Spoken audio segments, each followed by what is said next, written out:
tedbirlere dikkat etmediği için, maske, mesafe, temizliğe riayet etmediği için, bu üç basit kurala tedbirle uymadığı için bu virüsle karşı karşıya kalıyor, hastalanıyor. Maskemizi burnumuzu kapatacak şekilde yapıyoruz ve müşteriyle sürekli takmamız lazım. Çünkü zor olduğunu biliyorum ama bu virüsün atlatılması için bir müddet daha bu sıkıntıdan kurtulmamız lazım. Tamam. Hadi. Doğru, sürekli uyarıyor sanki. Hatta sürekli gezmek var mı? Geziyoruz. Yani en büyük risk faktörlerinden birisi pazarlar. Ya pazarların tabii ki açık olması lazım. Bir müddet biliyorsunuz iş yerleri, pazarlar, AVM'ler, ulaşım araçları faaliyetten alıkonuldu ve ne oldu? Hiç iyi şeyler olmadı. İnsanlar evine ekmek götüremedi. Eğer eve ekmek götürmek istiyorsak, iş yerlerinin, ticaretimizin hasılasını devam etmesini istiyorsak, sizlerin de bu noktada azami gayret göstermesi lazım. Tamam? Kaç kişiyiz burada? 4 kişi sayın. Bugün 4 kişi. Sen burada mı 4 kişi? Evet. Pazarda Her pazarda oluyor mu? Evet, sabit. Peki. Dünyada koronavirüs salgınının başladığı andan itibaren ve ülkemizde bu sürecin başladığı günden itibaren virüsle mücadelede en büyük tedbirin maske, mesafe ve hijyen olduğunu gerek Sayın Cumhurbaşkanımız, gerek Sağlık Bakanımız, gerek Bilim Kurulu üyeleri sürekli öğütlüyorlar.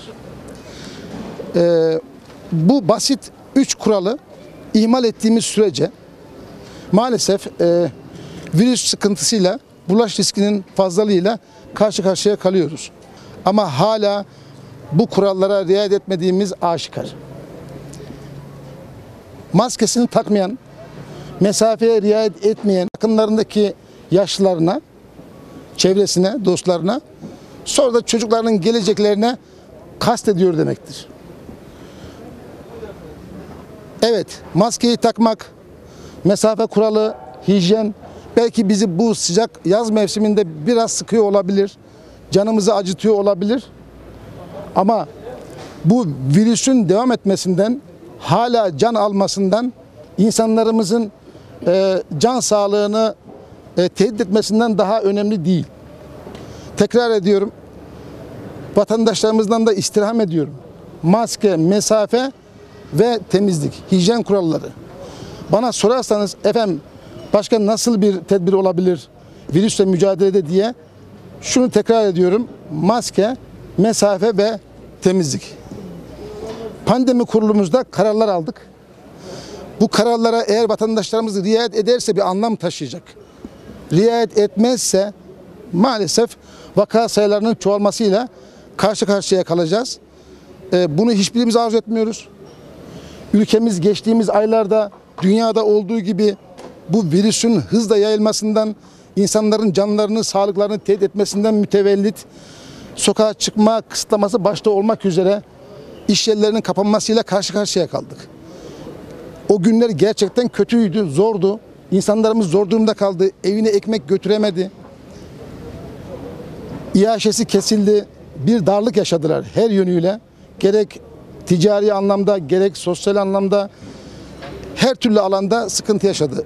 O günlere geri dönmek istemiyorsak, bu musibetin başta ülkemizden ve dünyadan artık uzaklaşmasını, yok olmasını arzu ediyorsak, ya bu sıkıntılı günlere biraz daha bizim maske, mesafe, temizlik kurallarıyla riayet etmemiz lazım. Ben vatandaşımızdan özellikle bunu istirham ediyorum.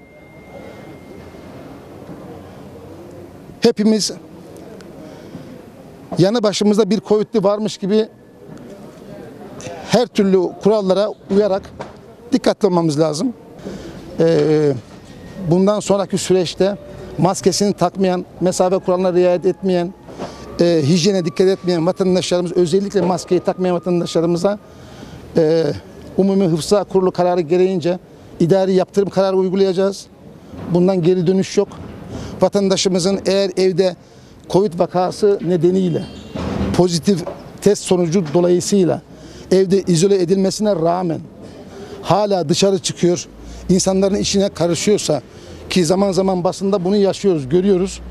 Kişi Covid olmasına rağmen 2 gün içerisinde, 3 gün içerisinde 5-6 kez düğünlere katılabiliyor. Kendisinin Covid'li olduğunu bilmesine rağmen hala vatandaşların içerisinde, toplumun içerisinde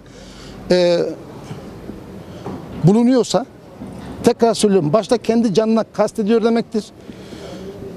Dostlarına, yakınlıktaki vatandaşlara kastediyor demektir. Yaşlarını tehlikeye atıyor demektir. Çocuklarını, ailesini, istikbalini düşünmüyor demektir. Bakın bu vebaldir. Ya vebalin de Müslümanlar için anlamını hepimiz biliyoruz. İstirham ediyorum. Maske, mesafe ve temizlik. 3 basit kural. Bu kadar basit. Koronavirüsü artık bitmiş, azalmış, öldürmüyor gibi anlayarak, düşünerek yanlışa düşersek dünden daha kötü olabiliriz. Bak ben uyarıyorum. Dünden daha kötü olabiliriz. Allah rızası için istirham ediyorum. Yani Elazığlı hemşerilerimizden ben bunu ilim valisi olarak, Cumhurbaşkanımızın, bakanlarımızın, Elazığ'daki mümessili olarak, temsilcisi olarak istirham ediyorum. Vatandaşlarımızın zor durumda kalmasını istemiyoruz.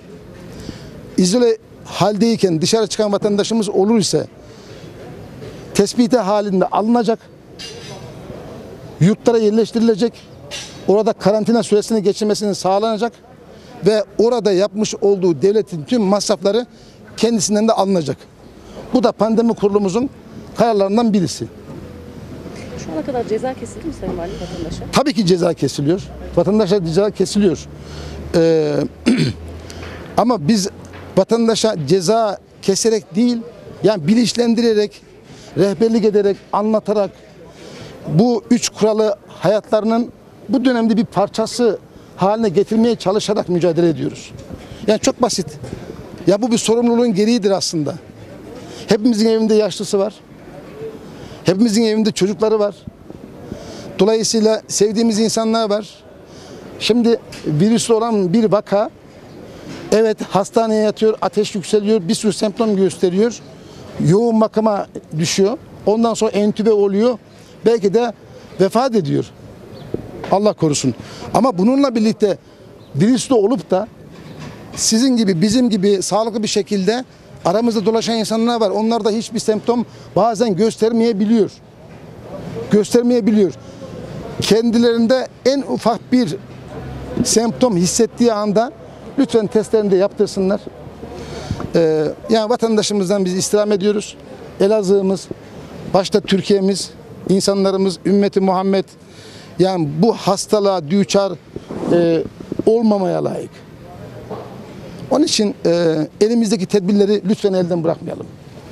Allah rızası için. Ben teşekkür ediyorum. Sağ olun.